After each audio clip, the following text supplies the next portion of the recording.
Question number 17 में क्या है, during the conversion of NH2OH converting into N2O, NH2OH ये रिएक्शन दे रखी है converting into N2O, the equivalent weight of NH2OH is, बोला इक्विवेलेंट वेट बताना इसका आपको। इसमें क्या है भाई, आप देख लो ना, इसने यहां पे कितने इलेक्ट्रॉन गेन किए या रिलीज किए। देखो हाइड्रोजन इधर +1 में है तो उधर जो भी रिएक्शन होगी उसमें +1 में ही मिलेगा, हाइड्रोजन कभी -1 में नहीं जाता। तो यहाँ पे मान लीजिए H2O भी बना होगा रिएक्शन वगैरह देकर, ये 2NH2OH ने रिएक्शन दी होगी ऐसा करके, तो आपको क्या मतलब है, देखो नाइट्रोजन यहाँ पे, ऑक्सीजन यहाँ -2 में, यहाँ भी -2 में ही मिलेगा आपको, ठीक। तो अब नाइट्रोजन पे आ जाओ, नाइट्रोजन यहाँ पे कितने में है, नाइट्रोजन की X मान लो, यहाँ पे कितने हाइड्रोजन है भाई, यहाँ पे जो हाइड्रोजन है कितने हैं, 3 है, तो 3 हाइड्रोजन पे +1 रहा होगा, एक ऑक्सीजन उस पे -2 रहा होगा, टोटल 0, यानी X इक्वल टू इसमें कितना आ गया, इस पे आपका आ जाएगा -1, यहाँ ये -1 में है।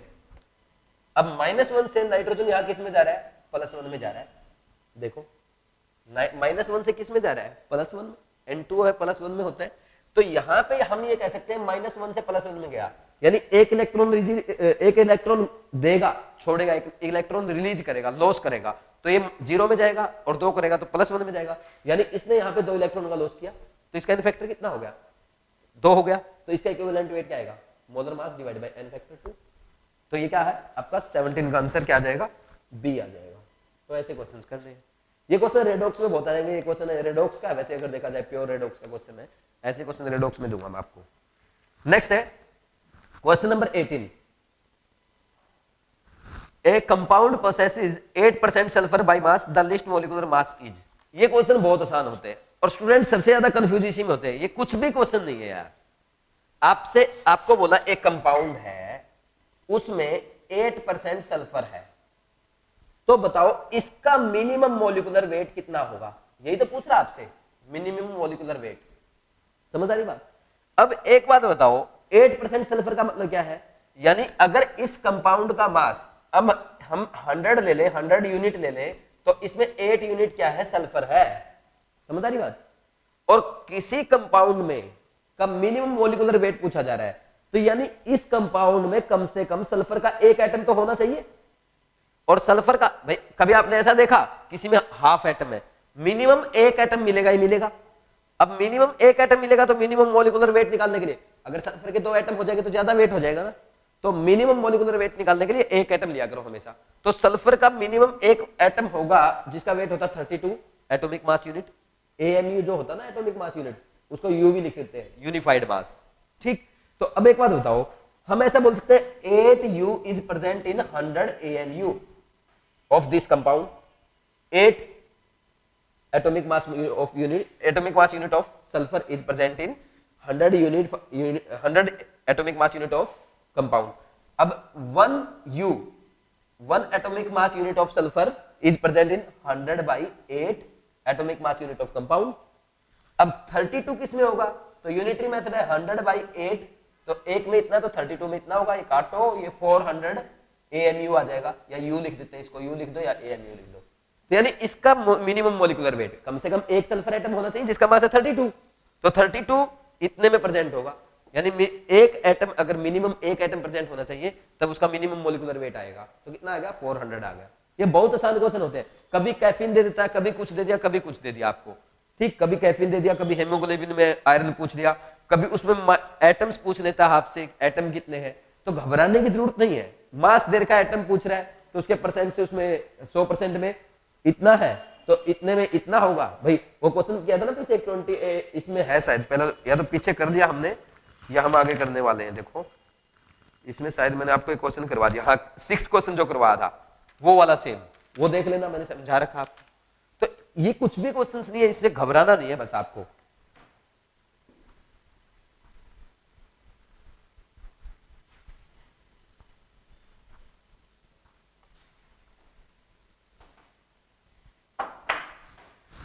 क्वेश्चन नंबर 19, अब 19 देखो कितना टफ क्वेश्चन है।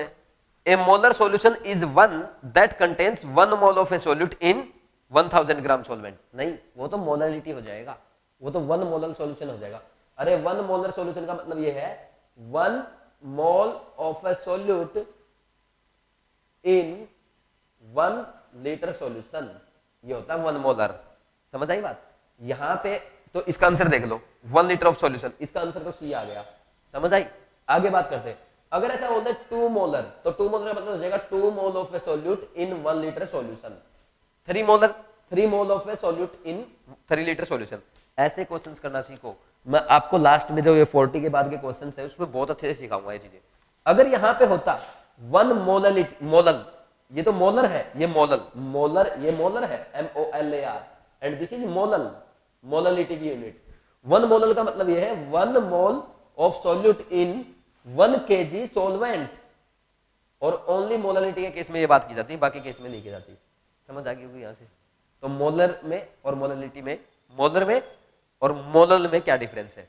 मोलर और मोलल में यहां पे लिख दे 2 मोलल, यानी 2 moles of solute in 1 kg solvent.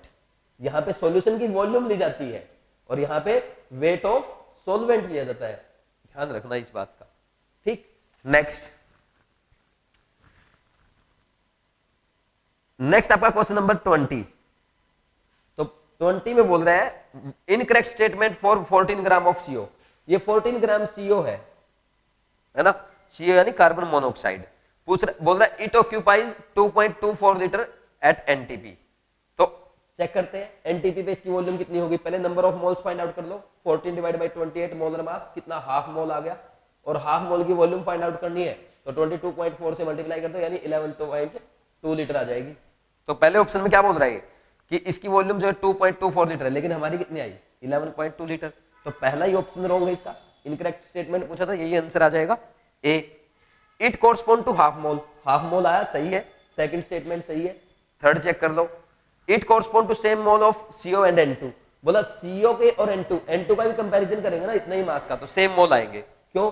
क्योंकि N2 का और CO का मोलर मास सेम होता, दोनों का 28 है। नेक्स्ट है इट कोरस्पॉन्ड्स टू 3.01 into 10 की पावर 23 मोलिक्यूल्स ऑफ CO। भाई यहाँ पे हाफ मोल है, इसे मोलिक्यूल्स निकालने हैं, तो मोलिक्यूल्स कैसे आएंगे? Na से मल्टीप्लाई कर दो, यानी 6 into 10 की पावर 23, यानी कितना आएगा? 3 into 10 की पावर 23 मोलिक्यूल्स ऑफ CO आ गए, CO के मोलिक्यूल्स। ठीक, एटम्स पूछ ले तो एक मोलिक्यूल में 2 एटम है, तो इतने में इतने एटम होंगे। ठीक, तो ऐसे करना है, यानी थर्ड भी ठीक है और फोर्थ भी ठीक है। तो पूछा था रॉन्ग कौन सा है? आंसर फर्स्ट, या ए बोल दो, जो भी आप बोल रहे हो इसको। ठीक है,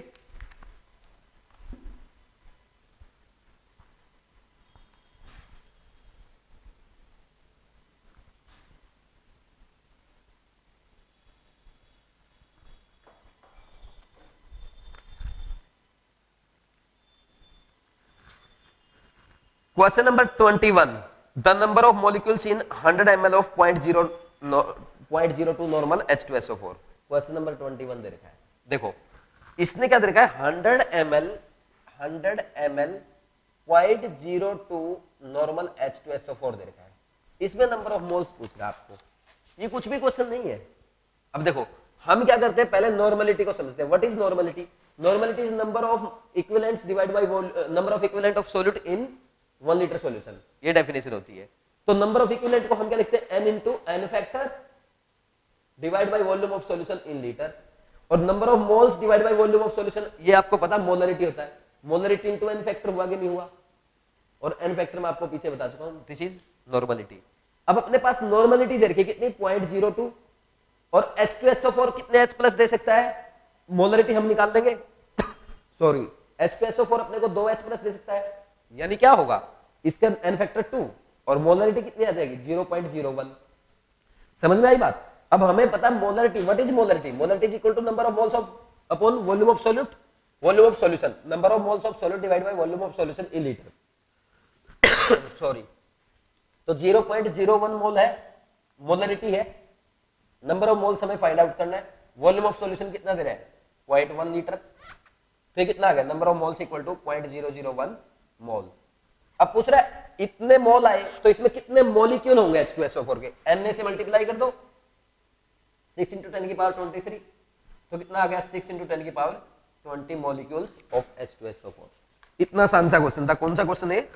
21st। तो 21st का ये आंसर दे रखा सी ऑप्शन में, तो सी आंसर आ जाएगा इसका। 21st हो गया। Question number 22। इसमें पूछ रहा है अवोगाद्रो नंबर यानी Na of carbon atoms are present in, बोला 6 × 10⁻23 कार्बन एटम्स किसमें प्रेजेंट है। तो पहला ऑप्शन दे रहा है आपको 12 ग्राम ऑफ कार्बन 12 CO2, बोला इसमें कितने एटम होंगे कार्बन के। देखो पहले क्या करो, number of moles of CO2 find out करो, 12/44 इतने मोल्स आएंगे, ठीक 12/44 और ये मोल्स आ गए, और इसको अगर 6 × 10⁻23 से मल्टीप्लाई कर देंगे मॉलिक्यूल्स ऑफ CO2 आ जाएंगे, मॉलिक्यूल्स ऑफ CO2 आ गए। अब एक बात बताओ, CO2 के एक मॉलिक्यूल में कार्बन का एक मोल है, कार्बन का एक एटम है, तो इतने मॉलिक्यूल्स में कार्बन के एटम फाइंड आउट करने हैं, तो नंबर ऑफ 1 इसी को 1 से मल्टीप्लाई कर दो, यानी इतने कार्बन एटम आ जाएंगे। क्या ये इतने हैं? नहीं है, तो ये आंसर नहीं आएगा। सेकंड चेक करो, सेकंड देखा 22.4 litre of CO2 in room temperature, 22.4 litre of CO2। अच्छा एक कार्बन 12 दे रखा है, यहाँ बार है ना, ठीक, ये आइसोटोप बता रखा है कौन सा है एट रूम टेम्परेचर। तो हम क्या करेंगे इसमें, भाई वॉल्यूम दे रखी है, number of moles find out करेंगे, 22.4 डिवाइड बाय 22.4 कितना आ गया 1 मोल, और 1 मोल में कितने मॉलिक्यूल्स होंगे, 1 मोल में आपके 6 × 10⁻23 मॉलिक्यूल्स ऑफ CO2 होंगे, और CO2 के एक मॉलिक्यूल में क्या होगा 10⁻23 एक कार्बन एटम होगा, यानी इतने कार्बन एटम आ गए।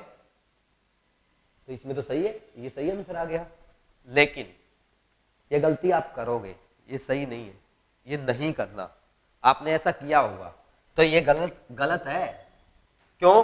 क्योंकि रूम टेम्परेचर पे दे रखा है और number of moles equal to volume of gas in litre divide by 22.4। ये फॉर्मूला हम गैस के लिए लगाते हैं और एसटीपी या एनटीपी पे लगाते हैं। एसटीपी या एनटीपी का मतलब होता है 0 डिग्री सेल्सियस टेम्परेचर और 1 बार प्रेशर। तो ये हर जगह थोड़ा लगा दोगे तो ये गलती नहीं करनी है आपको, इसका ध्यान रखना है। नेक्स्ट थर्ड ऑप्शन चेक करते हैं, 44 gram of CO2। 44 gram CO2, इसमें देखो नंबर ऑफ मोल्स कितने आएंगे, 44 डिवाइड बाई इसका मोलर मास 44 होता है CO2 का, 1 मोल आ गया, और 1 मोल में आपको पता है Na मॉलिक्यूल्स होंगे, इतने मॉलिक्यूल CO2 के होंगे। और क्योंकि मॉलिक्यूल्स ऑफ CO2, क्योंकि CO2 के एक मॉलिक्यूल में एक कार्बन है, तो इतने मॉलिक्यूल्स में इतने ही कार्बन एटम्स होंगे। तो ये आंसर सही आ गया, तो ये सही है 22 का थर्ड आंसर आ जाएगा आपका। फोर्थ भी चेक कर सकते हो, 12 मोल्स ऑफ CO2। अब 12 मोल्स ऑफ CO2 दे दिया, 12 मोल्स ऑफ CO2 में तो क्या होगा भाई 12 मोल्स है, तो इसमें कितने Na मॉलिक्यूल्स होंगे और एक मॉलिक्यूल में एक कार्बन एटम है, तो इतने ही कार्बन एटम आ जाएंगे। क्या ये सही है? क्या इतने कार्बन एटम आ रहे हैं? तो ओनली थर्ड सही है, ये भी रॉन्ग है। ठीक, तो ये आ गया 22 का थर्ड आंसर। क्वेश्चन नंबर 22 किया था अभी हमने, 23 आ गया। The number of gram atom of oxygen in 6.02 × 10⁻24 CO molecules. अरे देखो 6 × 10⁻24 CO मॉलिक्यूल दे रखे आपको, ठीक। इसमें पूछ रहा है आपको इसमें कितने ग्राम एटम है ऑक्सीजन के कितने ग्राम एटम है ये बताना आपको। यानी आपसे सीधा सीधा ये पूछ रहा है, इसमें ग्राम एटम का मतलब मैंने आपको समझाया था, हमेशा ये समझ जाकर कितने मोल एटम है, कितने मोल एटम है। यानी आपसे पूछ रहा है कितने मोल एटम है इसमें ऑक्सीजन के। तो एक काम करो, CO के मोल्स निकाल लो, मॉलिक्यूल्स को Na से डिवाइड कर दोगे, कितना आ जाएगा, ये कैंसिल, ये 10 आ गया, 10 मोल आ गया भाई, ठीक। अब ये 10 मोल CO के आ गए। अब एक बात बताओ, एक मोल जो CO का है उसमें एक मोल ऑक्सीजन एटम है कि नहीं है? तो सीधी सी बात है 10 मोल CO में कितने होंगे, 10 मोल ऑक्सीजन एटम होंगे कि नहीं होंगे? तो इतना आसान सा क्वेश्चन था। तो 23 का आंसर क्या आ जाएगा, डी आ जाएगा। अब आपने देखा होगा कुछ क्वेश्चंस मैंने बीच बीच में इजी दे रखे हैं, तो एग्जामिनर भी तो आपके साथ यही करता है, आपको 2-4 क्वेश्चन टेढ़े मेढ़े दिए और फिर आपका दिमाग खराब हुआ, फिर आप इजी क्वेश्चन भी नहीं कर पाते। तो मेरी हमेशा कोशिश रहती है कि एग्जाम को एकदम एग्जाम पैटर्न बना जाए और ताकि स्टूडेंट को ज्यादा से ज्यादा फील आए कि हाँ एग्जाम दे रहे हैं, तभी तो इंप्रूवमेंट होगा टेस्ट सीरीज से। तो आप फॉलो करते चलो बस, मैंने पूरा जोर लगा रखा अपनी तरफ से, है ना, लगे रहो आप। Question number 24। अब 24 में क्या है, which of the following has smallest number of molecules. Smallest number of molecules किसमें होंगे, तो फाइंड आउट करो। ए है 11.2 litre of O2 at NTP, NTP पे बात कर रहा है, तो इसमें क्या करेंगे 11.2 को डिवाइड बाई 22.4 कर दो, नंबर ऑफ मोल्स आ जाएंगे। कितना आया? हाफ मोल आ गया, हाफ मोल आ गया। इसमें मोलिक्यूल्स फाइंड आउट करने हैं, हाफ मल्टीप्लाई बाई क्या कर दोगे 6 × 10⁻23, तो कितने आ गए? ये ऐसा सीधा सीधा लिख दो ना यार, हाफ यानी 0.5 Na मोलिक्यूल्स है O2 के, इतने मोलिक्यूल्स है। अपने को कंपैरिजन तो करना है मोलिक्यूल्स किसके ज्यादा, बार बार क्यों कैलकुलेशन इतनी बड़ी कर रहे हो। बी में दे रखा है आपको 8 ग्राम O2, 8 ग्राम O2 यानी इसका वेट दे दिया, नंबर ऑफ मोल्स कैसे फाइंड आउट करो, 8 डिवाइड बाई 32 मोलर मास से डिवाइड कर दिया। कितना आया? 0.25 मोल आए। 0.25 मोल में कितने Na मोलिक्यूल्स होंगे? 0.25 Na, 0.25 मोल में 0.25 Na मोलिक्यूल्स ऑफ O2 आ गया। ठीक, ये भी नहीं है, ये सी आंसर चेक करो, 0.1 मोल CO2, 0.1 मोल CO2 दे रखा है, तो 0.1 में कितना आएगा? 0.1 Na मोलिक्यूल्स ऑफ CO2 आएंगे। ये सबको समझ में आ रहा है? ठीक। डी में क्या? 2.24 × 10⁴ ml of O2, 2.24 × 10⁴ ml of O2। अब देखो वैसे इस क्वेश्चन में इसने लिखा नहीं STP, यहाँ पे STP लिखा जाना चाहिए, ये प्रिंटिंग एरर है, ये टाइपिंग एरर है। तो यहाँ पे चलो अपना एग्जामिनर ऐसा नहीं करेगा, एग्जामिनर साफ साफ यहाँ लिख के देगा आपको STP या NTP, समझ आ रही बात। तो इसको क्या करो, वॉल्यूम जो दी गई है इसको लीटर में कन्वर्ट कर दो, 10⁻³ से डिवाइड कर दो, लीटर में आ जाएगा ml से, तो ये कितना आ जाएगा? 10 आ जाएगा यहाँ पे, ये लीटर। और इसको क्या लिख सकते हो?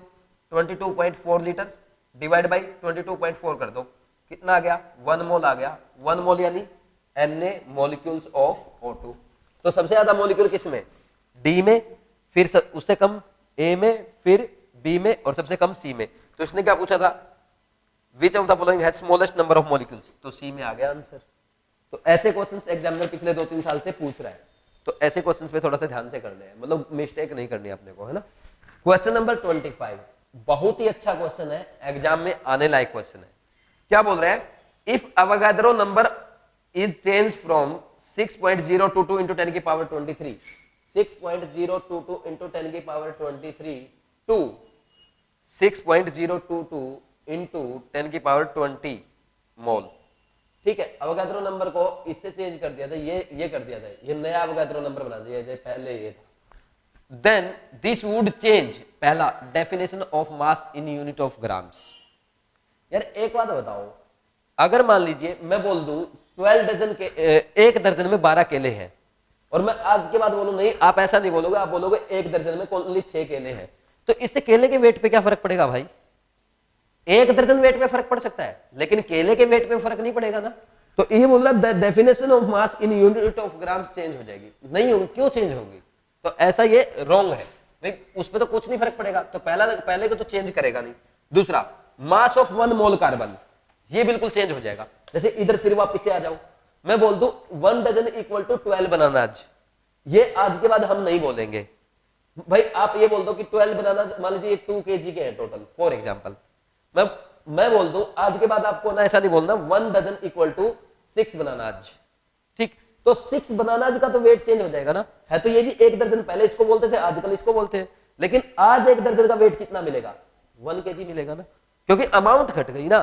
तो इसी तरह अगर आप लोग 1 मोल कार्बन है, 1 मोल कार्बन है, तो 1 मोल कार्बन का में इतने एटम्स है, तो इतने एटम का कुछ वेट आएगा। अगर आप उसमें से एटम घटा के इतने छोड़ दोगे तो उसका मोल का मास घटेगा ना।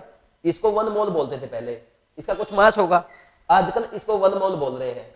ठीक, अवोगाड्रो नंबर बोल रहे हैं, तो इसका जो मास होगा, इसमें नंबर ऑफ एटम्स कम हो रहे हैं ना इसके अकॉर्डिंग, तो मास भी कम होगा ना, तो इसको चेंज कर देगा। सेकंड सही बोल रहा है, it would change mass of 1 mole of carbon, ये सही स्टेटमेंट है, और मेरे ख्याल में आप बनाना से सही समझ में आई होगी आपको। नेक्स्ट है the ratio of chemical species to each other in a balanced equation. अरे यार रेशियो कैसे चेंज कर सकता है भाई? एक कार्बन एटम एक ऑक्सीजन एटम के साथ मिलके CO बना रहा है, तो ऐसा थोड़ा है ये नंबर 1 मोल की डेफिनेशन चेंज करने से क्या हो जाएगा? ये चेंज हो जाएगा, इनका कॉम्बिनेशन चेंज हो जाएगा, ऐसा कोई फर्क नहीं पड़ने वाला ना, क्योंकि आपने तो ये बताया कि 1 मोल में नंबर ऑफ एटम्स चेंज कर दिए भाई। इसका 1 मोल है, इसका 1 मोल रिएक्ट कर रहा है भाई, इनमें टोटल नंबर ऑफ एटम्स अलग है भाई, इसमें 6 × 10⁻20 हो जाएंगे, इसमें भी 6 × 10⁻20, लेकिन इनका कॉम्बिनेशन थोड़ा चेंज होगा, जो रेशियो है तो कार्बन और ऑक्सीजन का देखा एक एटम होगा और CO2 बनाना होगा तो C+2 ऑक्सीजन एटम CO2 बनाएंगे। समझ आ रही, वो तो वही रहेगा, तो थर्ड चेंज नहीं होगा। Fourth, the ratio of elements to each other in a compound, ये भी बात यही बोल रहा है भाई, जब केमिकल कॉम्बिनेशन चेंज नहीं होगा तो H2SO4 में अगर रेशियो एलिमेंट्स का जो है वही रहेगा, ये बात भी, ये भी चेंज नहीं होगा, मतलब इसको भी चेंज नहीं कर सकता, तो ओनली सेकंड को चेंज कर सकता है भाई। एक मोल कंपाउंड का मास चेंज हो जाएगा, चाहे वो कार्बन एटम है, चाहे वो CO2 मॉलिक्यूल, एक मोल CO2 गैस है, चाहे कुछ भी है, उसका एक मोल का मास चेंज हो जाएगा क्योंकि अमाउंट चेंज हो गई, नंबर चेंज हो गया। समझ आ रही बात, बाकी को चेंज नहीं करेगा। तो बहुत अच्छा क्वेश्चन है, मेरे ख्याल में समझ में आएगा। 25th का आंसर सेकंड आ जाएगा। क्वेश्चन नंबर 26, अच्छा क्वेश्चन है, आसान क्वेश्चन है, नीट में पूछा हुआ है।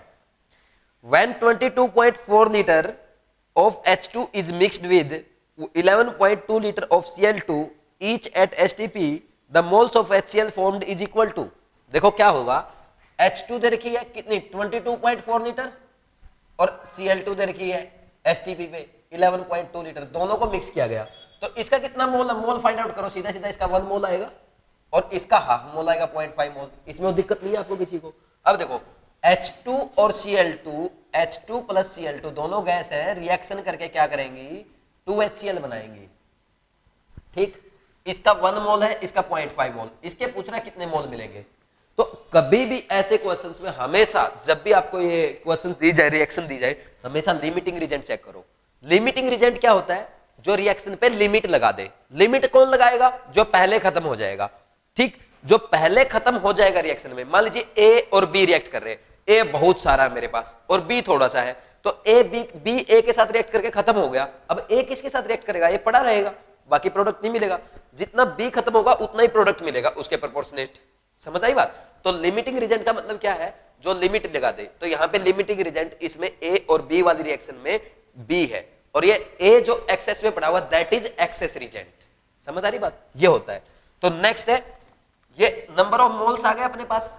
अब लिमिटिंग रिजेंट कैसे फाइंड आउट करते हैं वो देखना। लिमिटिंग रिजेंट फाइंड आउट करने के लिए गिवन मोल्स को उसके स्टोइकियोमेट्री, ये स्टोइकियोमेट्री कोएफिशिएंट इसका 1 है, उससे डिवाइड करो। इसका 0.5 मोल है, इसका L फाइंड आउट करो, डिवाइड बाय क्या करोगे 1, तो कितना आ गया, L लिख लो या X लिख लो, तुम्हारी मर्जी है वो। इसका 1 आया और इसका X जो है वो 0.5 आया। X लिख लो या L, मैं तो L लिखता हूं इसको। तो अब ये जो जिसका छोटा नंबर आएगा ना, ये रेशो जो छोटा आएगा भाई, मोल्स को स्टोइकियोमेट्री से डिवाइड करने के बाद जिसका रेशो छोटा आएगा, इसका छोटा है, दैट इज लिमिटिंग रिजेंट, ये लिमिटिंग रिजेंट है। अब क्वेश्चन हमेशा हम लिमिटिंग रिजेंट के अकॉर्डिंग चेक करेंगे, सॉल्व करेंगे। सबसे पहला पॉइंट, हमेशा लिमिटिंग रिजेंट चेक करो। लिमिटिंग रिजेंट चेक करने का मेथड आपने देख लिया, फिर जो क्वेश्चन सॉल्व होगा लिमिटिंग रिजेंट के अकॉर्डिंग होगा, क्योंकि ये तो बचा रहेगा रिएक्शन में और ये खत्म हो जाएगा। समझ आई बात। तो 0.5 मोल है Cl2 का, ये कितने बनाएगा भाई, यहां पे रिएक्शन में हम क्या देख पा रहे हैं, 1 मोल Cl2 क्या कर रहा है, 2 मोल HCl दे रहा है, सही है। तो 0.5 मोल Cl2 कितना देगा, 2 इंटू 0.5 मोल ऑफ HCl, यानी 1 मोल HCl देगा। ये आंसर आ गया। तो चेक कर लो कौन सा आंसर आएगा। इसमें आ गया आपका 26 का सी आंसर आ जाएगा। यहाँ पे पूछ लेता HCl की वॉल्यूम कितनी होगी, 22.4 लीटर होगी, ये बोल देंगे, ये भी समझ में आता अपने को ये भी पूछ सकता है, ये लिमिटिंग रिजेंट, ये तो एक्सेस रिजेंट कौन है, तो ये क्या होगा, एक्सेस रिजेंट होगा, और वो कितना बचेगा। नीट में एक बार ऐसा क्वेश्चन पूछा गया था, आपके नोट्स में करवा रखा है। तो ये इसका 1 मोल इसके 1 मोल के साथ रिएक्ट कर रहा है, तो इसका 0.5 मोल इसके कितने के साथ रिएक्ट करेगा, 0.5 के साथ। पहले था कितना 1, घट गया कितना 0.5, बचेगा कितना 0.5 बच गया। ये होता है क्वेश्चन सोल्व करना, ऐसे समझ आ गई होगी मेरे ख्याल में। अच्छा टोटल मोल्स पूछ ले अब कितने हैं मिक्सर में, तो 1 मोल तो आपको कितना मिला HCl का, प्लस 0.5 मोल किसका मिला H2 का, तो टोटल 1.5 मोल है। और सारे गैसियस मोल से, तो वॉल्यूम पूछ ले टोटल मिक्सर की, मल्टीप्लाई बाय 22.4। तो मैंने आपको नेक्स्ट एग्जामिनर क्या पूछ सकता है, ये सारी बातें आपको बता दी इस क्वेश्चन में, ठीक है। 26 था। क्वेश्चन नंबर 27 में क्या है, ये पूछ रहा है volume occupied by 1 molecule of A water, और डेंसिटी ऑफ वाटर भी दे रखी है इसने, ये दे रखी है 1 ग्राम पर सेंटीमीटर, ग्राम पर सेंटीमीटर ऐसे लिख दिया, सेंटीमीटर क्यूब सॉरी, यानी 1 ग्राम पर ml भी बोल सकते हैं हम। क्यूबिक सेंटीमीटर का मतलब यही होता है, 1 cc या 1 सेंटीमीटर क्यूब बोल दो इक्वल टू 1 ml, ये होता है, ठीक। अब देखो ये पूछ रहा है 1 मॉलिक्यूल ऑफ वाटर का आपको वॉल्यूम पूछ रहा है और डेंसिटी दे रखी है। हम हमेशा एक बात बोलते हैं 1 मोल H2 का मास कितना है भाई, ये आप 18 ग्राम पढ़ते हो कि नहीं पढ़ते, समझ आई बात। यानी 1 मोल में कितने मॉलिक्यूल होंगे, n मॉलिक्यूल्स होंगे कि नहीं होंगे, मॉलिक्यूल्स H2O के होंगे कि नहीं होंगे, तो उनका मास कितना 18 ग्राम है। तो यहां से 1 मॉलिक्यूल का मास निकाल लूं, अगर मैं 1 मॉलिक्यूल का मास अगर निकाल लूं 18/6 इंटू 10 की पावर 23 ग्राम, यानी 3 इंटू 10 की पावर -23 ग्राम आया कि नहीं आया, ठीक है। अब देखो ये मास आ गया 1 मोल का और अपने पास डेंसिटी है 1 ग्राम पर ml, तो हम इसका वॉल्यूम फाइंड आउट करेंगे तो कैसे करेंगे, मास अपॉन डेंसिटी, तो 3 इंटू 10 की पावर -23 डिवाइड बाई 1 ग्राम पर ml, तो ये ml में क्या आ गई, वॉल्यूम ऑफ 1 मॉलिक्यूल आ गई। देखने में कुछ भी नहीं है, इजी क्वेश्चन है, ऐसे करते क्वेश्चन को, प्रोसेस होनी चाहिए आपकी खुद की। 27 का आंसर देख लो, ए आंसर आ जाएगा, ठीक, समझ आई बात। अब 28 में क्या बोल रहा है, 0.1 मोल of A carbohydrate with empirical formula CH2O contains 1 gram of hydrogen, what is it's formula, molecular formula. बोल रहा है एक CH2O क्या है, इंपेरिकल फॉर्मूला है एक कार्बोहाइड्रेट का, इसका 0.1 मोल में 0.1 मोल कार्बोहाइड्रेट में 1 ग्राम हाइड्रोजन है, तो सीधी सी बात बताओ इसके 1 मोल में कितनी होगी भाई, 1/0.1 यानी 10 ग्राम हाइड्रोजन होगी, समझ आ रही बात, 1 मोल में। अब 10 ग्राम हाइड्रोजन देख लो कौन से में, यानी अब इसका 10, पहला ऑप्शन दे रखा है C5H10O5, तो दूसरा दे रखा है C6H12O6, तीसरा दे रखा है C4H4O8, तीसरा दे रखा है C3H6O3, तो इसमें कितनी होगी, 10 ग्राम होगी, इसमें 12 ग्राम होगी 1 मोल में, इसके 4 ग्राम होगी, इसकी 6 ग्राम होगी, बताओ कौन से में आई 10 ग्राम, पहले में आई, तो फर्स्ट इज आंसर। तो 28 का आंसर क्या आ गया, फर्स्ट आ गया, ठीक। 29 में क्या है, 20 ml of methane is completely burnt using 50 ml of oxygen, the volume of gas left after cooling to room temperature। तो देखो CH4 को आप क्या कर रहे हो, जला रहे हो, ये कंबशन रिएक्शन होती है भाई, इस रिएक्शन में, कंबशन रिएक्शन में हमेशा CO2 और H2O मिलता है, कार्बन अगर होंगे कार्बन CO2 देंगे और हाइड्रोजन का क्या मिलेगा, पानी मिलेगा। अब इस रिएक्शन को बैलेंस करना होता है, तो बैलेंसिंग सीख लो, ये आपने कंबशन रिएक्शन लिखी, पहले दोनों तरफ कार्बन एटम बैलेंस करो, इधर कितना 1, इधर भी 1 होगा, समझ आ रही बात। फिर इधर हाइड्रोजन एटम कितने हैं, फिर हाइड्रोजन एटम बैलेंस करेंगे 4, लेकिन इधर कितने हैं 2, तो इसको बैलेंस करो, हो गया बैलेंस। अब क्या करना अपने को, ऑक्सीजन को बैलेंस करते हैं, लास्ट फाइनली ऑक्सीजन, इधर कितने ऑक्सीजन है 2, और इधर कितने 2 और 2 4, तो इधर भी हो गया बैलेंस।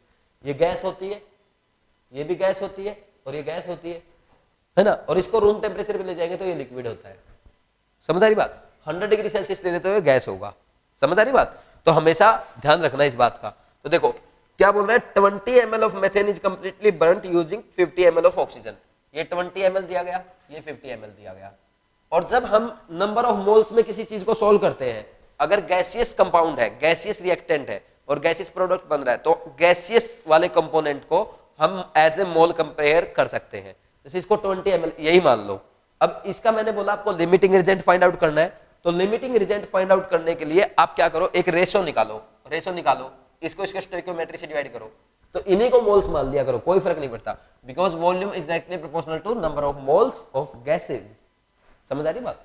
तो ये 20, ये 50 डिवाइड बाई 2, यानी कितना बचेगा 25, और ये कितना है 20, तो छोटा ये रेशो है, ये वाला रेशो छोटा है, तो लिमिटिंग रिजेंट कौन है, CH4 है, तो लिमिटिंग रिजेंट CH4 है, तो CH4 के अकॉर्डिंग क्वेश्चन सोल्व होगा। तो CH4 एक ml यहाँ पे कितनी CO2 दे रहा है, 1 ml दे रहा है, यानी ऐसा बोलते 1 मोल CH4 का 1 मोल CO2 दे रहा है, या ऐसा बोलते 1 ml या 1 लीटर, इसका 1 लीटर CO2 दे रहा है, इसका 1 ml कितना देगा 1 ml। और बात करें अगर 20 ml, ये पूरा खर्च हो जाएगा, ये खत्म हो जाएगा, तो 20 ml CH4 कितना देगा 20 ml CO2 देगा, तो ये बन गई।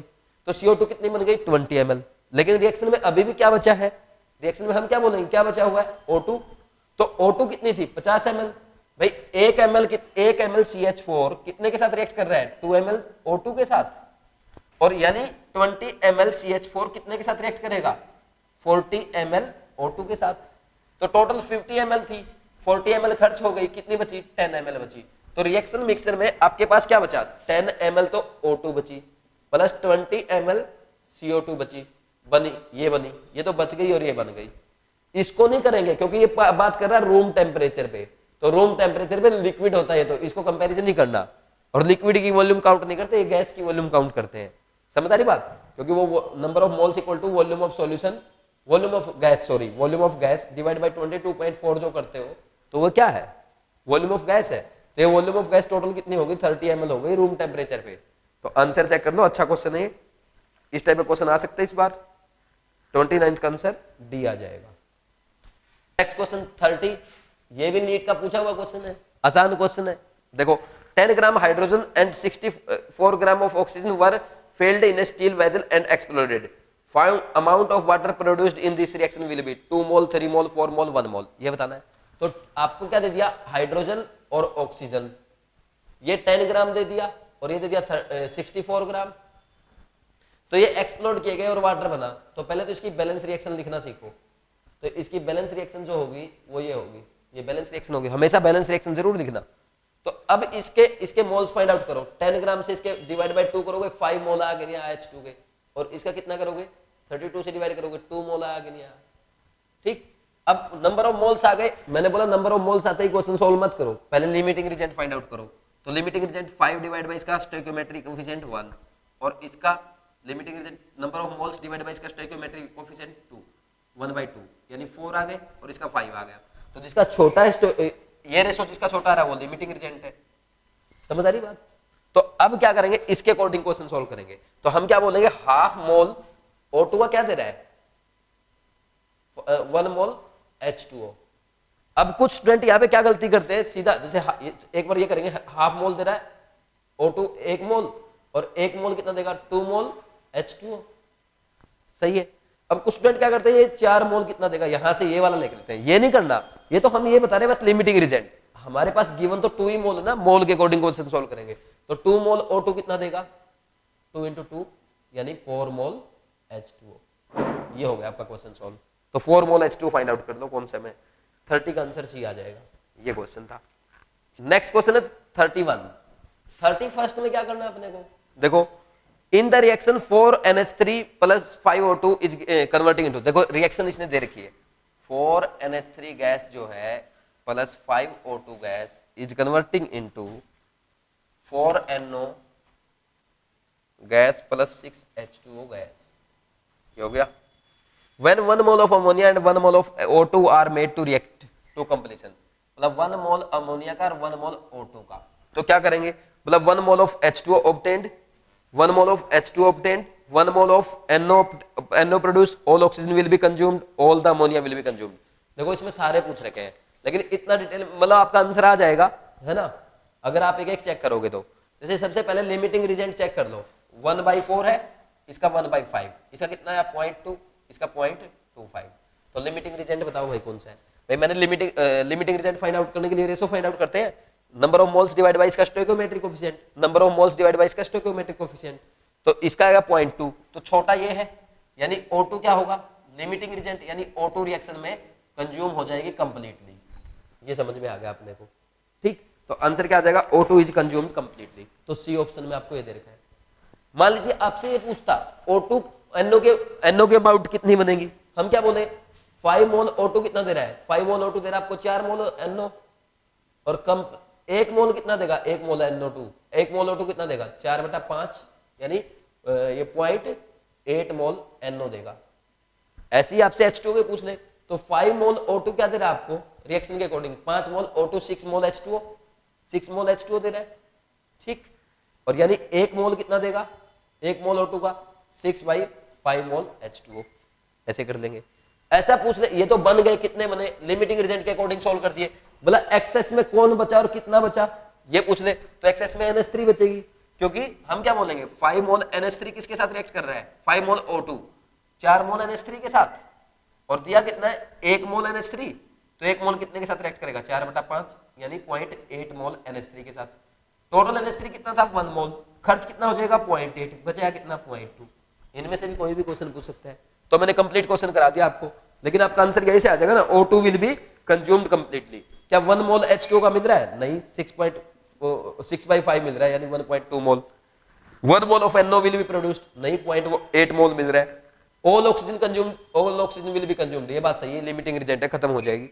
All ammonia will be consumed, ammonia कहां खत्म हो रही है, तो एक्सेस रिएजेंट है। तो सी आंसर आ गया, ये भी अच्छा क्वेश्चन था। Question number 32।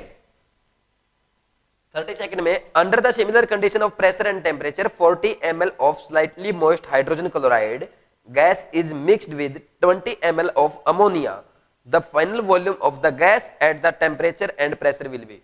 बोल रहा है 40, ये HCl जो है हाइड्रोजन क्लोराइड गैस, ये 40 ml थी, ये 40 ml प्लस और NH3 ये 20 ml, ये दोनों गैस थी, ये मिला दी। जब इनको मिक्स किया जाएगा ना, इनकी रिएक्शन इतनी फास्ट होती है, न्यूट्रलाइजेशन रिएक्शन, ये बेस वो एसिड तो NH4Cl बनाती है और सीधा सीधा प्रेसिपिटेट बनता, सॉलिड बनेगा। समझ आ रही बात? अब देखो, अब ये रिएक्शन होने के बाद ये पूछ रहा है कि कितनी गैस बच गई, तो गैस की वॉल्यूम कितनी है जो बच गई, तो वो तो बन रहा है सॉलिड, इनमें से जो खत्म हो जाएगी वो देख लो कौन सी खत्म हो रही है, लिमिटिंग रिजेंट, और बाकी जो बचेगी एक्सेस रिजेंट, वो कितना बचा, तो वो गैस की वॉल्यूम आ जाएगी। तो देखो पहले 40 ml, दोनों गैसेज है, गैसेज में हम इनको क्या मोल्स का ही रेशो मान लेते हैं, तो ये 40 डिवाइड बाई इसका 1, इसका 1 है कोफिशिएंट और इसका भी कोफिशिएंट 1 है, तो दोनों का रेशो आया ये। अब रेशो किसका कम आ रहा है, जो L फाइंड आउट करते हैं हम लिमिटिंग रिजेंट फाइंड आउट करने के लिए, तो इसका, तो ये लिमिटिंग रिजेंट है, ये क्या हुआ लिमिटिंग रिजेंट हो गया अमोनिया, तो अमोनिया खत्म हो जाएगा, तो हम क्या बोलेंगे 1 ml NH3 react with 1 ml, क्या बोलेंगे 1 ml NaCl। ये हमें कहां से पता चला, देखो यहाँ पे इसका 1 इसके 1 मोल के साथ रिएक्ट कर रहा है, तो इसका 1 लीटर भी 1 लीटर के साथ रिएक्ट करेगा, इसका 1 ml इसके 1 ml के साथ रिएक्ट करेगा, तो 1 ml इसको NH3 1 ml HCl के साथ रिएक्ट करेगा, तो 20 ml NH3 किसके साथ रिएक्ट करेगा, 20 ml HCl के साथ, और HCl टोटल कितना है 40, और कितना घट गया 20, तो कितना बचा 20 ml HCl बच गया, ये हो गया 0, ये बच गया 20 ml, और वो तो सॉलिड है उसकी तो वॉल्यूम होगा ही नहीं, तो कितनी वॉल्यूम होगी the final volume of gas at same temperature and pressure, तो 20 ml मिलेगी। 20 ml देख लो कौन से ऑप्शन में, बी ऑप्शन में दिया गया, 30 सेकंड का आंसर बी आ जाएगा। ये क्वेश्चन हो गया।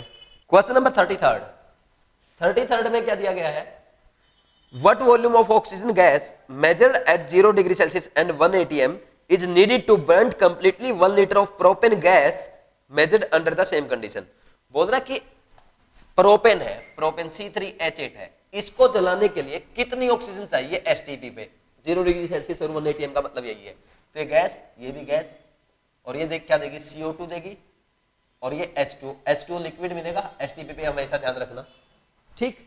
तो इसका कितना है 1 लीटर दिया गया है, ठीक, इसका 1 लीटर देके आपको पूछ रहा है ऑक्सीजन का कितने लीटर चाहिए, तो इससे पहले रिएक्शन सोल्व करने से पहले बैलेंस की जानी चाहिए। इधर कार्बन के कितने एटम्स है 3, तो इधर भी 3 होने चाहिए, इधर हाइड्रोजन कितनी है 8, तो उधर भी 8 होनी चाहिए, 8 हाइड्रोजन एटम, 4 से मल्टीप्लाई करते हैं 8 हाइड्रोजन एटम हो गए।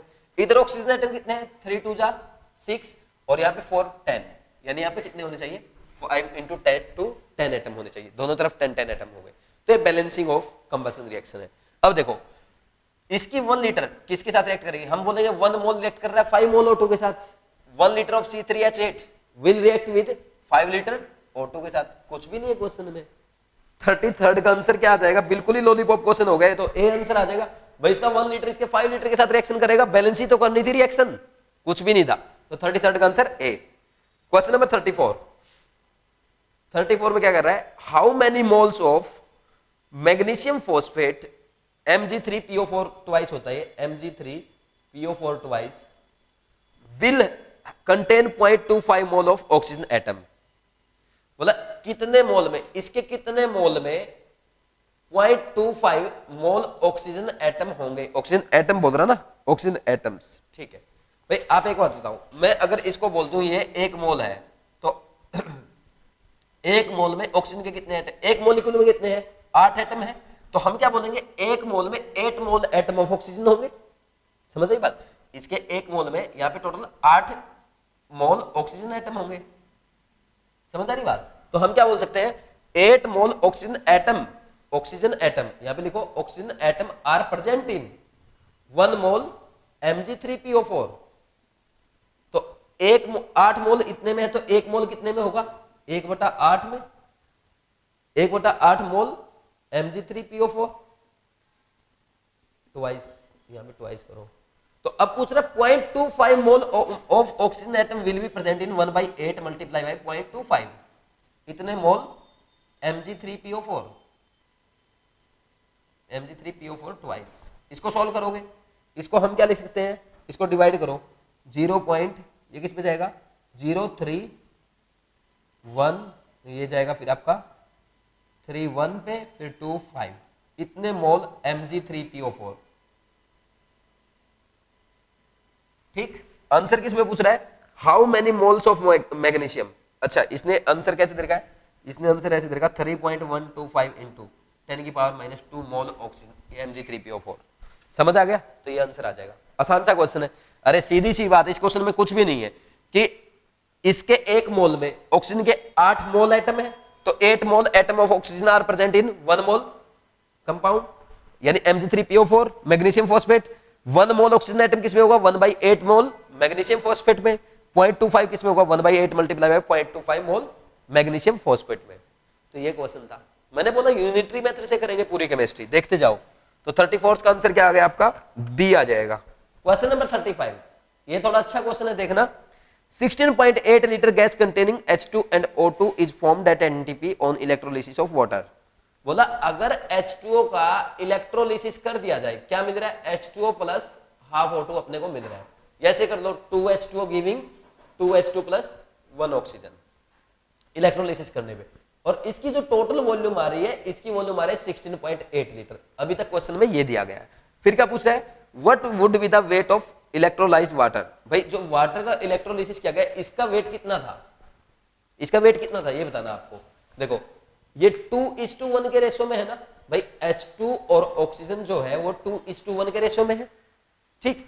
और टोटल वॉल्यूम कितना है, मान लीजिए ये 2x है और ये x है, ऐसा मान ले हम, तो 2x प्लस x, ये टोटल वॉल्यूम कितना 16.8, यहां से x आ जाएगा 16.8 डिवाइड बाई 3, ये किस पे जाएगा 3/5 है, और ये जाएगा आपका 5.6 है ना, 3/5 जा 15, और हाँ ठीक है x, यानी ऑक्सीजन की जो वॉल्यूम है वो कितनी है 5.6 लीटर, और इसकी कितनी है 11.2 लीटर।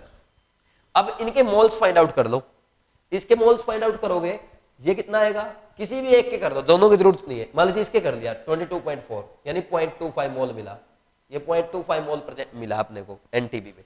तो आप एक बात बताओ, 1 मोल O2 is obtained from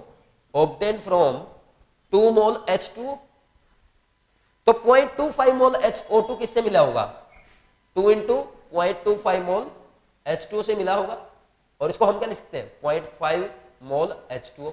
0.5 mole H2O मास कितना होगा 0.5 मल्टीप्लाई बाय 18, यानी 9 ग्राम, उसके मोलर मास से मल्टीप्लाई कर दिया, because number of moles equal to weight divide by molar मास।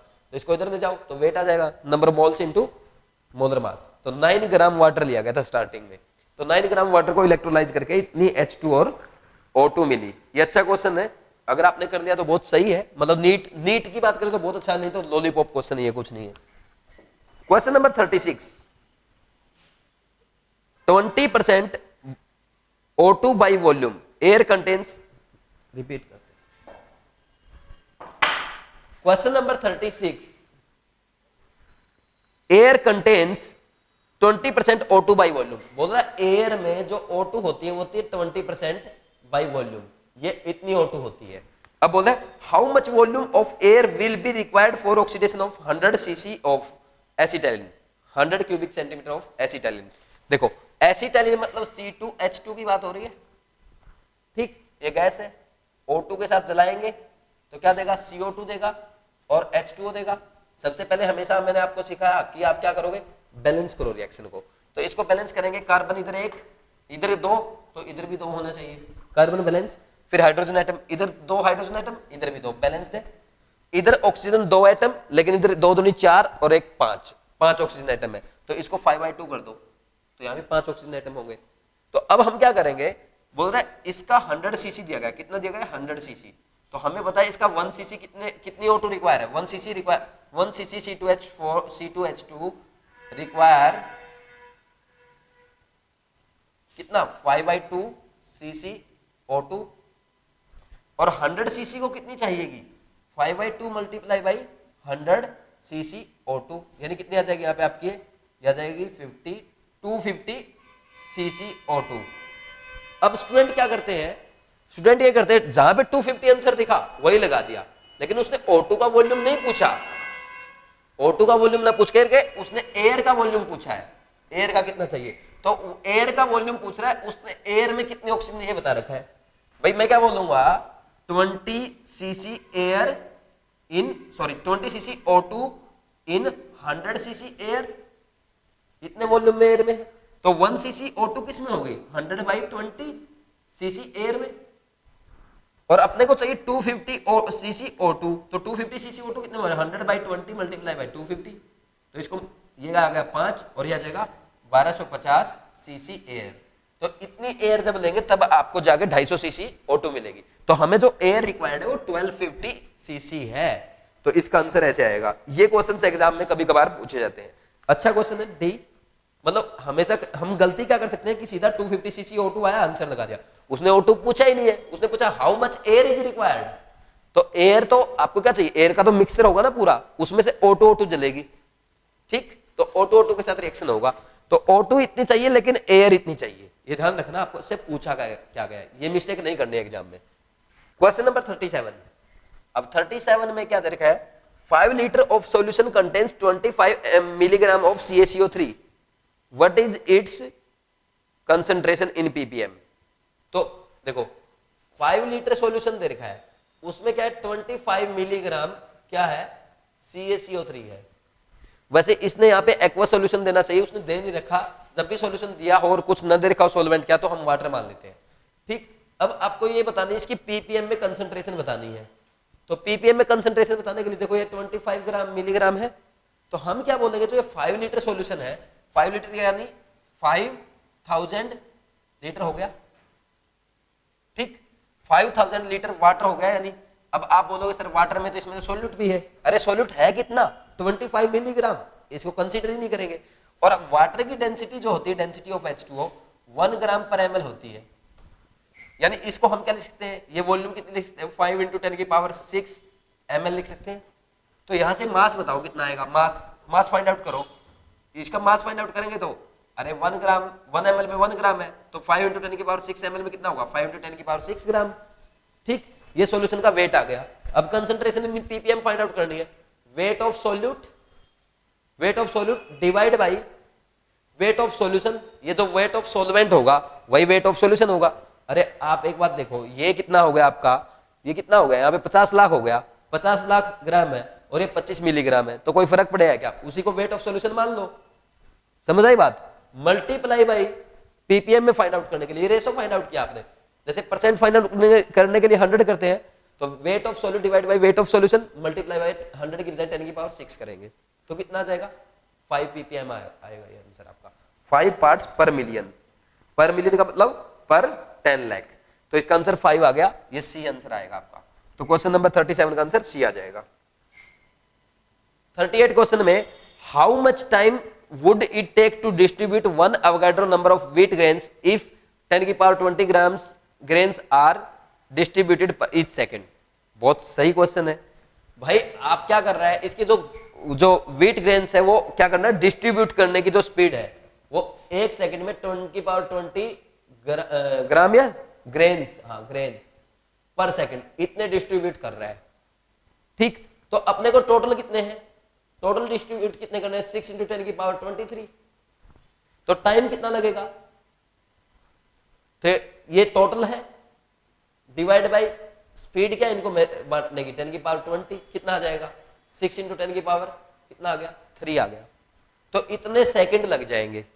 उसने सेकंड में नहीं पूछा टाइम, आवर्स में पूछा है, तो इसको क्या करो, इसको 6000 लिखा डिवाइड बाई एक, भाई एक 1 आवर में कितने सेकंड होते हैं 3600, तो 3600 से डिवाइड कर दे तो आवर्स आ जाएंगे, कितना आएगा, ये कितना आ गया, ये आ गया आपका 6 और ये आ गया 10 और ये आ गया 5/3 यानी 5/3, इसको लिख सकते हैं 1.66 या 1.67 भी लिख सकते हो, इतने घंटे लग जाएंगे, तो 1.673, तो बी आंसर आ रहा है इसका।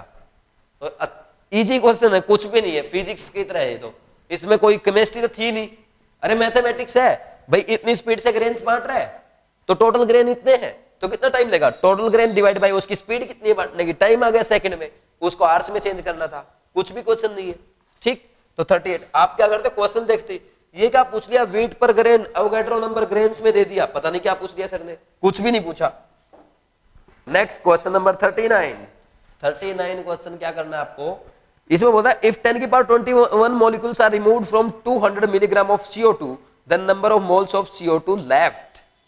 भाई आप 200 मिलीग्राम CO2 दे रखा है, 200 मिलीग्राम का मतलब तो होगा 10 की पावर माइनस कितना 3 ग्राम CO2 हो गया, मिलीग्राम को ग्राम में कन्वर्ट कर दे तो इसको डिवाइड करो आप 44 से, ठीक, तो इसके मोल्स आ जाएंगे, है ना, तो नंबर ऑफ मोल्स आ गए। तो एक काम कर लो, ऐसे ना क्वेश्चन करने ना थोड़े टफ रहते हैं, मैं तो क्या करता हूं ऐसे क्वेश्चंस में ऐसा करता हूं 200 डिवाइड बाई 40 मान लो इसको, ये 10 की पावर माइनस 3 है, इतने मोल आ गए, सीधी सी बात है, ये ग्राम ग्राम हटाओ अब यहाँ से, तो यहाँ पे 5 आ जाएगा, 5 इंटू 10 की पावर माइनस 3, इतने मोल आ गए, सही है ना। तो मॉलिक्यूल्स फाइंड आउट कर लो, कितने मॉलिक्यूल्स आएंगे, 5 इंटू 10 की power minus 3 multiply by 6 into 10 की पावर 23, इतने मॉलिक्यूल्स आ जाएंगे CO2 के, तो यहाँ जाएंगे 6 5 30 और ये 30 इंटू 10 की पावर 20 और इसको लिख सकता हूँ 3 इंटू 10 की पावर 21 मॉलिक्यूल्स ऑफ CO2, इतने हैं टोटल मॉलिक्यूल्स। और इनमें से कितने घटा दिए, 3 इंटू 10 की पावर 21 में से माइनस कर दिया उसने, कितना माइनस किया, इसने माइनस किया आपका 3 इंटू 10 की पावर 21 में से, चेक करना पड़ेगा, 10 की पावर 21 माइनस कर दिया ना, तो 10 की पावर 21 तो रिमूव कर दिए, तो लेफ्ट कितना है, लेफ्ट इतने आ जाएंगे, टोटल इतने थे ये रिमूव कर दिए, तो 10 की पावर 21 कॉमन ले लो, 3 माइनस 1 तो ये कितना आएगा, 2 इंटू 10 की पावर 21 मॉलिक्यूल्स उसमें रह गए।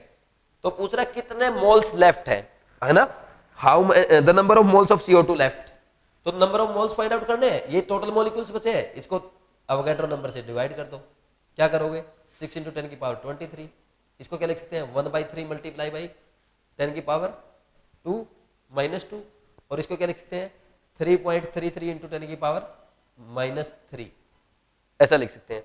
तो ऑप्शन चेक कर दो कौन सा है, 3 इंटू 10 की पावर, ऑप्शन है ही नहीं ऐसा, देखो अप्रोक्सीमेशन लिए तो अब ऑप्शन भी अप्रोक्सीमेट से फाइंड आउट करना पड़ेगा, 2.85 इंटू 10 की पावर माइनस 3 पहला ऑप्शन, दूसरा दे रखा है 28.8 इंटू 10 की पावर माइनस 3, तीसरा ऑप्शन दे रखा है 0.288 इंटू 10 की पावर माइनस 3 और डी दे रखा है 1.68 इंटू 10 की पावर माइनस 2।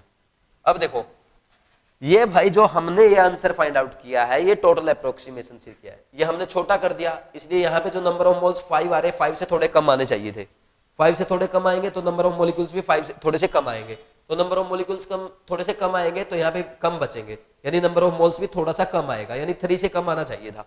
तो अब 10 की पावर माइनस 3 तो देखो किस किस में है, ये इन तीनों में है, ठीक, और 3 से थोड़ी सी कम वैल्यू कौन से में दिख रही है, इसमें दिख रही है।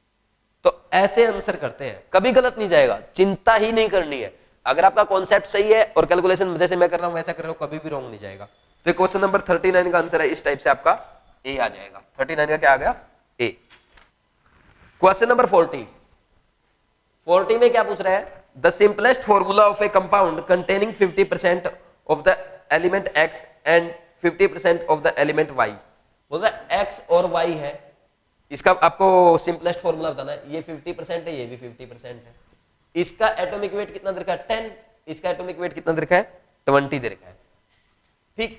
तो अब एक बात बताओ, आप एक काम करो, ये कंपाउंड में टोटल मास है 50-50 मान लो, 50% यानी 100 ग्राम कंपाउंड में 50-50 ग्राम मास हो गया, तो इसको इसके मोलर मास से डिवाइड कर दो, 10 है इसका एटॉमिक वेट, इसका एटॉमिक वेट 20 है, तो दोनों में क्या आ गए नंबर ऑफ मोल्स आ गए, तो मोल्स का रेशो आया कि नहीं आया, अगर इसको बात करें मोल्स का रेशो आया कि नहीं आया, तो इसको क्या करोगे, इसको ऐसा लिखो 50 से 50 कैंसिल, इनको क्रॉस वो कर लिया करो, ऐसे इक्वल कर दिया करो, क्रॉस मल्टीप्लिकेशन कर दिया करो, ऐसे करते थे ना बचपन में, ठीक। तो ये 20 इधर आएगा और इधर ये 10 आएगा, यानी 2:1 यानी x2:y आएगा, समझ आई बात। और दे दे आपको कोई x:y दे दे, तो ये पहले तो आंसर चेक कर दो अपना कौन सा रहा है, ये तो b आ रहा है, ठीक, क्वेश्चन खत्म हुआ अपना।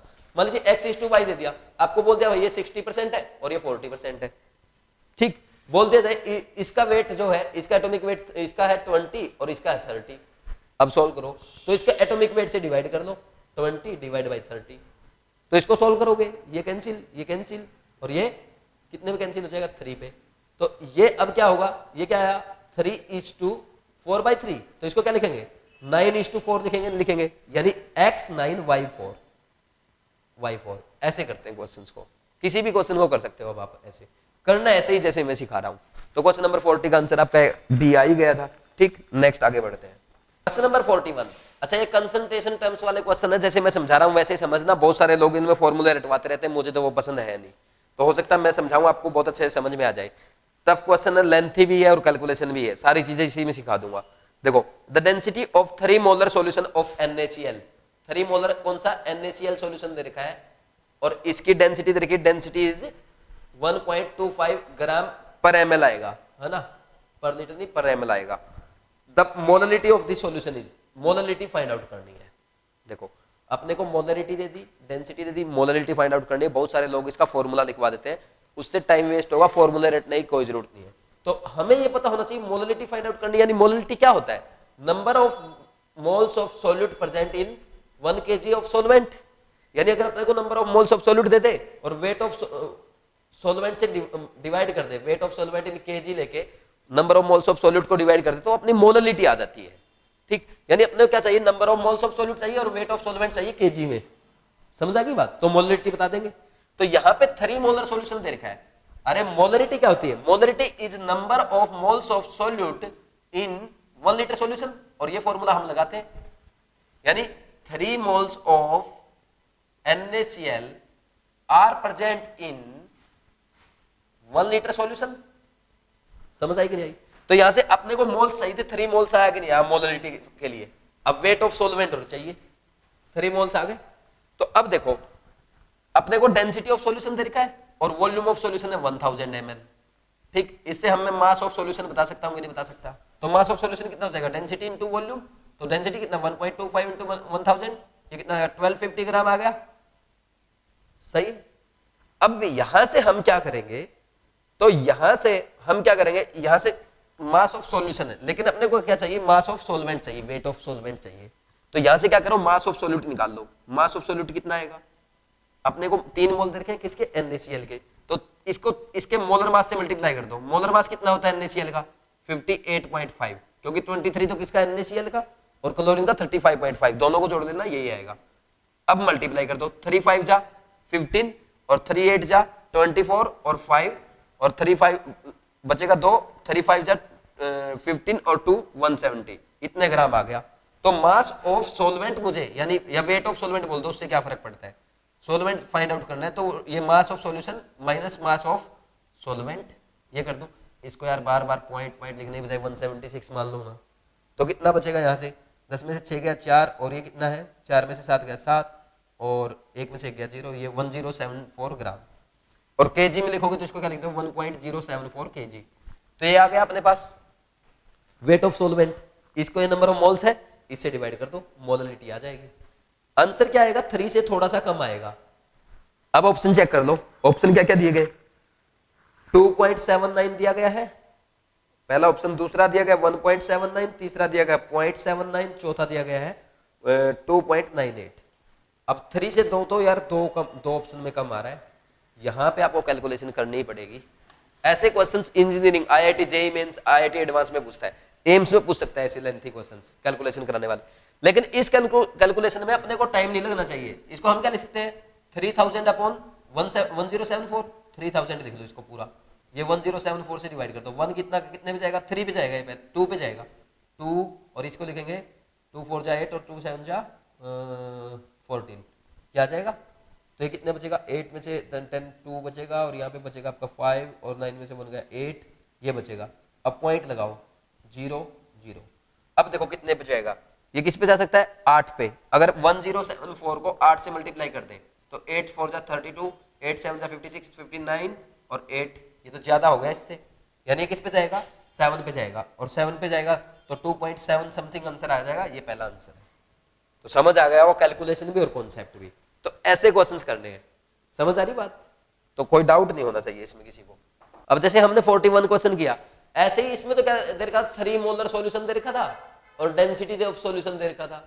मान लीजिए अपने को ऐसे कभी ऐसे और मोलरिटी पूछ रखा था, मान लीजिए ऐसा कर दे, 2 मोलर सॉल्यूशन दे दे, मोलरिटी दे दी और डेंसिटी ऑफ सॉल्यूशन दे दे कुछ भी, मान लीजिए 1.2 ग्राम दे दी, ग्राम पर ml, और आपसे मोलरिटी पूछ ले, मान लीजिए ये क्या, ये कौन सा सॉल्यूशन है आपका, यूरिया सॉल्यूशन है, ठीक है। तो अब यहां पे मोलरिटी फाइंड आउट करने के लिए आपको क्या करना पड़ेगा भाई, 2 मोल, इसकी मोलरिटी फाइंड आउट, यानी मोलरिटी क्या चाहिए, number of moles of solute divide by volume of solution, ये चाहिए अपने को। तो हम यहां पे इससे क्या समझ सकते हैं, टू मोल का मतलब क्या है, 2 mole of urea in 1 kg solvent है कि नहीं है, ये समझ आया कि नहीं आया? ठीक है, अब देखो आगे देखो, ये 1 kg सॉल्वेंट हो गया, 2 moles of urea in 1 kg solvent, लेकिन हमारे पास डेंसिटी ऑफ सॉल्यूशन है। अगर मास ऑफ सॉल्यूशन आ जाए तो मैं वॉल्यूम ऑफ सॉल्यूशन बता सकता हूँ कि नहीं बता सकता? बिल्कुल बता सकते हैं, लेकिन अपने पास अभी तो क्या है, मास ऑफ सॉल्वेंट है, कितना, 1000 ग्राम, सही है, ठीक। मोल्स अपने पास है ही, मोलरिटी फाइंड आउट करने के लिए, वॉल्यूम और चाहिए अपने को लीटर में, ठीक। डेंसिटी है, मास ऑफ सॉल्यूशन चाहिए, मास ऑफ सॉल्वेंट है, और यहां से मास ऑफ सॉल्यूट आ सकता है कि नहीं आ सकता, क्योंकि यूरिया का 2 into molar mass of urea 60 होता है, कितना आ गया, 120 ग्राम। तो मास ऑफ सॉल्यूशन कितना आ गया आपका, यहां से मास ऑफ सॉल्यूशन 1000 प्लस 120, दोनों को ऐड कर दो, 1120 ग्राम आया कि नहीं आया, यही आएगा ना, 1120 ग्राम।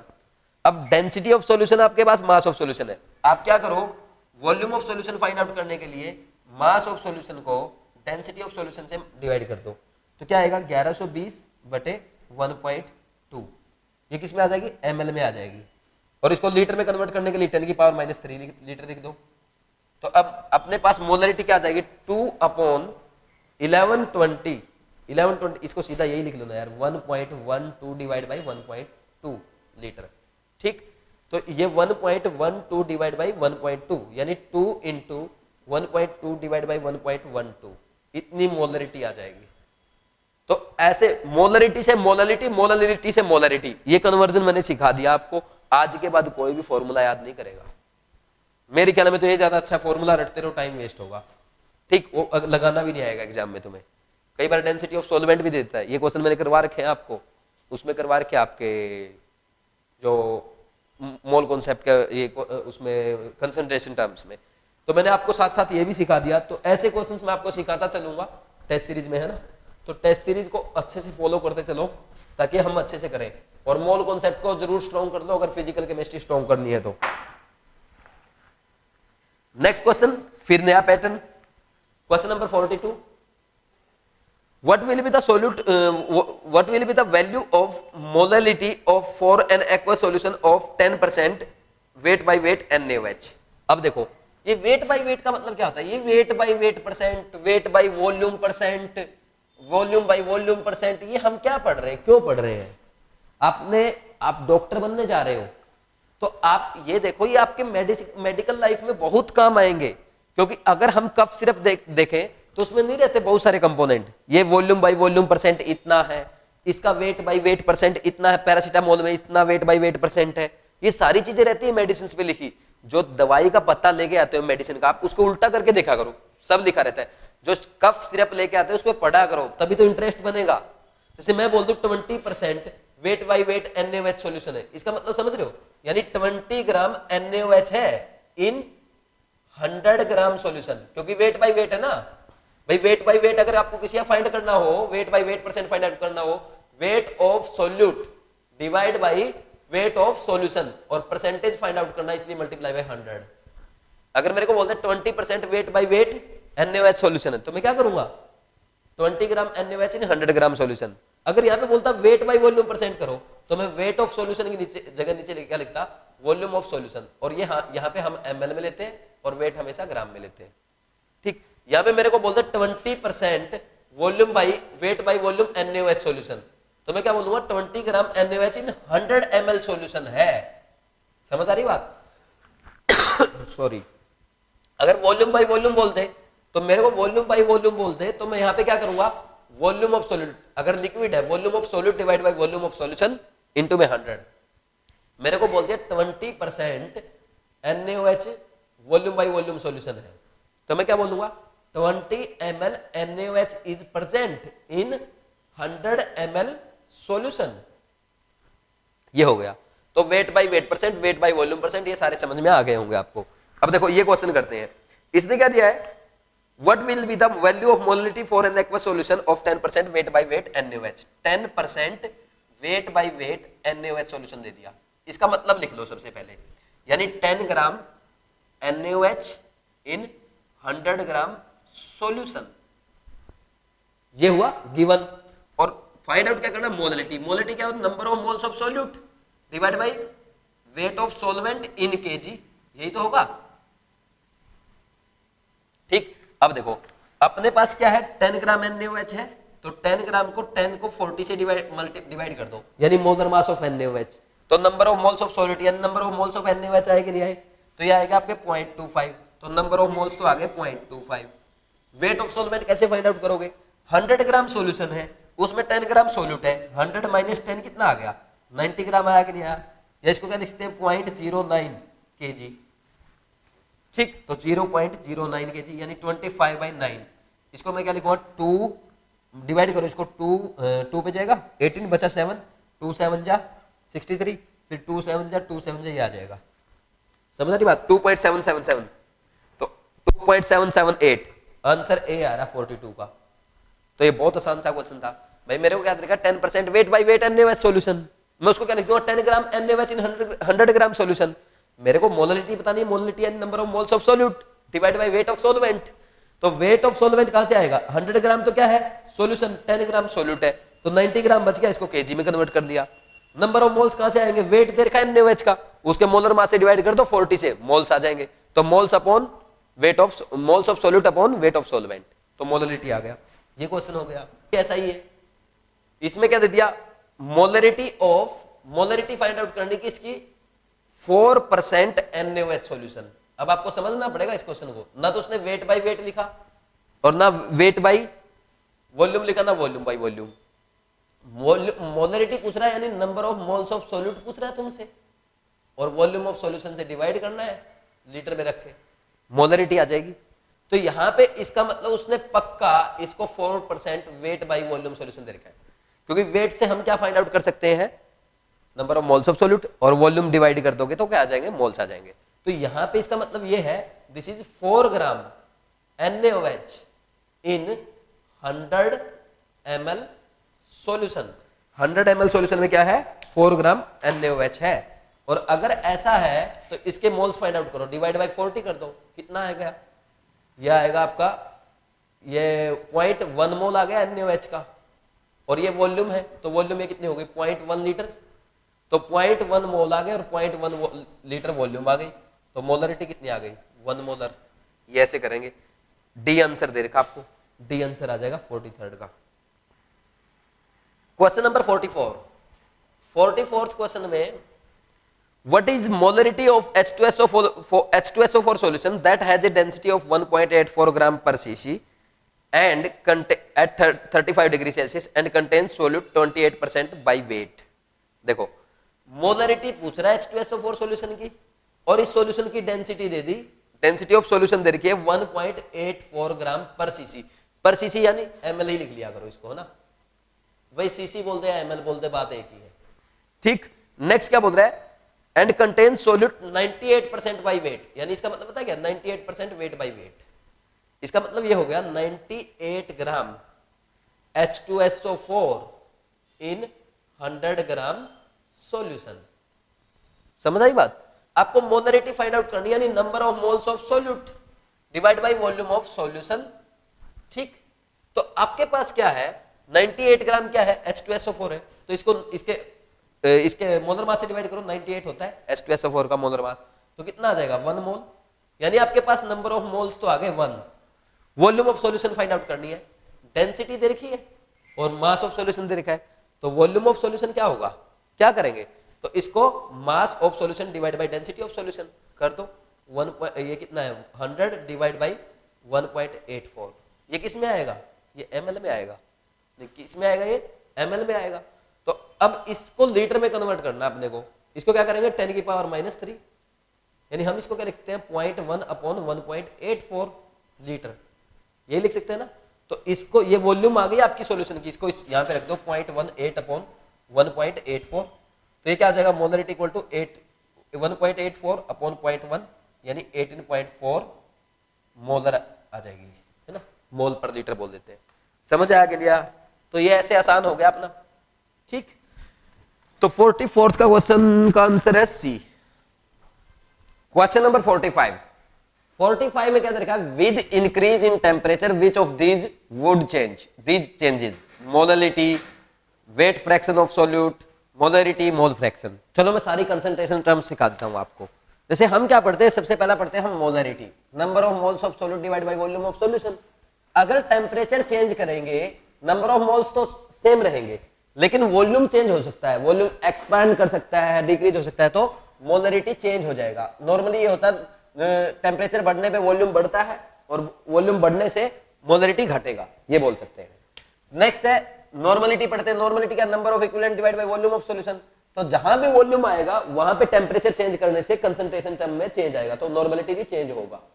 ठीक, मान लीजिए टेम्परेचर चेंज करने से किसी वॉल्यूम ऑफ सॉल्यूशन बढ़ रहा है, तो क्योंकि मॉलिक्यूल्स क्या एक्सपांड करेंगे, मॉलिक्यूल्स ऐसे एक्सपांड करेंगे तो क्या होगा, तो नॉर्मल वॉल्यूम बढ़ेगा, और वॉल्यूम बढ़ेगा तो नॉर्मलिटी घटेगा, ऐसा बोल सकते हैं। और क्या पढ़ते हैं हम, और पढ़ते हैं molarity. What is molarity? Molarity number of moles of solute, number of moles of solute divide by weight of solvent in KG, KG में। ठीक, ये करते हैं। तो number of moles of solute और वेट, भाई आप एक बात बताओ, अमाउंट पे थोड़ा फर्क पड़ेगा, भाई वेट जितना उसका उतना रहेगा, जितने मोल्स ऑफ सॉल्यूट है उतना ही रहेंगे, और वेट ऑफ सॉल्वेंट भी उतना रहेगा। या तो वो एक्सपांड कर सकता है या कॉन्ट्रैक्ट हो सकता है। तो वॉल्यूम पे फर्क पड़ता है, ना तो नंबर ऑफ मोल्स पे पड़ेगा ना वेट पे। यानी टेम्परेचर चेंज करने पे मोलरिटी क्या रहती है, सेम रहेगी, मोलरिटी सेम।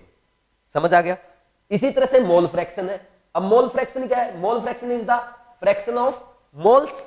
भाई मोल्स ऑफ सॉल्यूट, मान लीजिए सॉल्यूट का मोल फ्रैक्शन निकाल रहे हैं, number of moles of solute divide by number of total moles, यानी सॉल्यूट प्लस सॉल्वेंट के मोल्स। तो ये मोल्स में चेंज नहीं आएगा, मोल्स तो उतने ही रहेंगे। तो मोल्स चेंज रहेंगे तो सेम रहेंगे, तो रेशो भी सेम रहेगा, यानी मोल फ्रैक्शन भी सेम रहेगा टेम्परेचर चेंज करने पे। अब आता आपका, बस मेनली तो ये चार ही पूछे जाते हैं। एक आता है वेट बाय वेट परसेंट। अब वेट बाय वेट परसेंट क्या, weight of solute divide by weight of solution into 100। तो ये भी क्या रहेगा, सेम रहेगा, वेट पे कोई फर्क नहीं पड़ता टेम्परेचर का। इसके बाद नेक्स्ट जो आता है वेट बाय वॉल्यूम परसेंट, हाँ ये चेंज होगा क्योंकि इसमें वॉल्यूम आ गई, जहां पे वॉल्यूम आ गई वहां पे चेंज होगा। अब नेक्स्ट है volume by volume percent, volume of solute divide by volume of solution into 100, ये होता है। तो इसमें चेंज हो भी सकता है, नहीं भी हो सकता, क्योंकि अब हम मानेंगे चेंज होगा। क्यों मानेंगे? ऐसा इसलिए मानेंगे, देखो मान लीजिए मैंने अल्कोहल प्लस वाटर का सॉल्यूशन लिया, ठीक, अल्कोहल प्लस वाटर का सॉल्यूशन लेने के बाद अब हो सकता है इसकी वॉल्यूम में ज्यादा चेंज आ जाए, इसकी वॉल्यूम में कम चेंज आए, तो वॉल्यूम बाय वॉल्यूम का रेशियो तो चेंज हो जाएगा ना। तो इसमें हम क्या बोलेंगे, फर्क पड़ सकता है, तो वॉल्यूम बाय वॉल्यूम चेंज आ सकता है। ठीक, तो इतना बोलेंगे भाई हो सकता है सॉल्यूट की वॉल्यूम पे कम फर्क पड़े, एग्जैक्ट सॉल्यूशन की वॉल्यूम पे ज्यादा फर्क पड़ जाए, तो इसमें चेंज बोलेंगे, है ना। और इसमें फिक्स भी रह सकता है, तो इसलिए आपसे ये तो पूछेगा ही नहीं, इसको आप स्किप कर दो क्योंकि हम कंफर्म कह नहीं सकते, है ना। और फिर भी पूछ ले तो आप बोलेंगे चेंज होगा। ठीक, नेक्स्ट अब क्वेश्चन करते हैं अपना। ये सारा कॉन्सेप्ट मैंने आपको सिखा। With the increase of temperature which of the following changes. पहला देखा मोलरिटी, तो मोलरिटी आपने देखा क्या कोई फर्क नहीं पड़ रहा, देखो मोलरिटी पे ठीक सेम रहता है। दूसरा देखा आपको वेट फ्रैक्शन ऑफ सॉल्यूट। अब वेट फ्रैक्शन क्या होगा, वेट बाई वेट परसेंट हो गया, इसका मतलब इसमें भी कोई चेंज नहीं आएगा। थर्ड देखा मोलरिटी, तो मोलरिटी तो चेंज हो रहा है। फोर्थ देखा आपको मोल फ्रैक्शन, और मोल फ्रैक्शन अभी आपने देखा कोई चेंज नहीं आएगा, तो इन चारों में आंसर क्या आ जाएगा, इसका थर्ड आ जाएगा। तो 45 का आंसर थर्ड आ जाएगा। ठीक है।